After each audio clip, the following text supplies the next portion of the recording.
Yo, yo, yo. HookDaddy here with another how-to for you. Have you ever had one of these? Yes, it's a garage door opener. And this one's pretty old.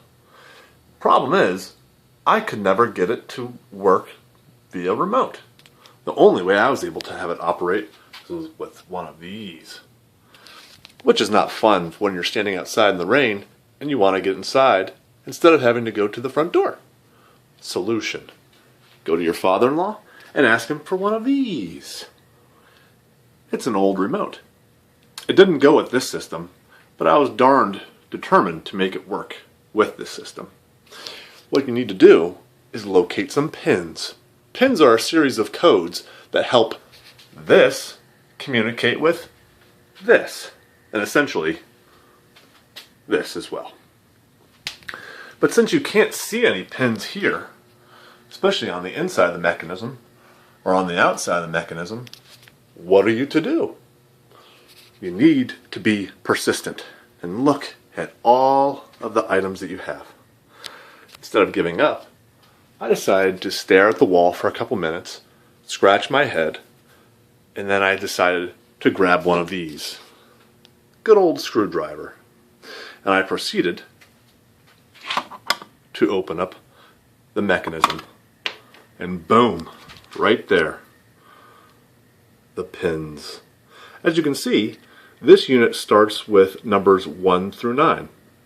And it's in a series of ups and downs, or neutrals and positives and negatives, that help arrange a series of codes that communicate specifically with this unit here. And in order to make this work, I had to do the same. So I opened up this mechanism in hopes that I would find some pins.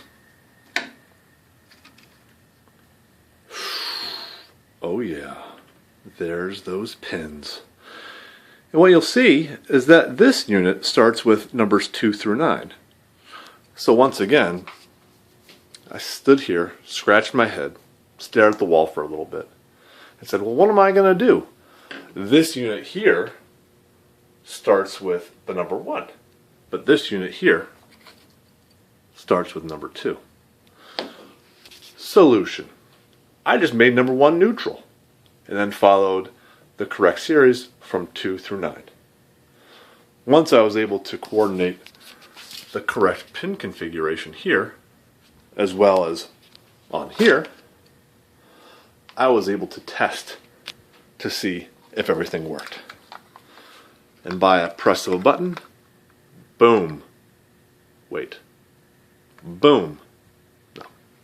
The problem is, the reason why it's not working is because the previous owner decided to cut the cord that powers the mechanism here.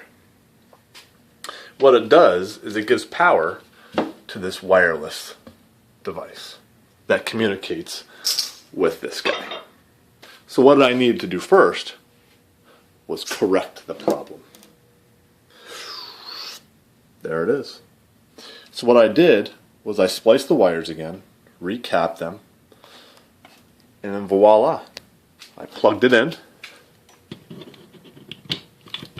to my ghetto-fied cord here, and now I was ready to unveil to the earth the how-to.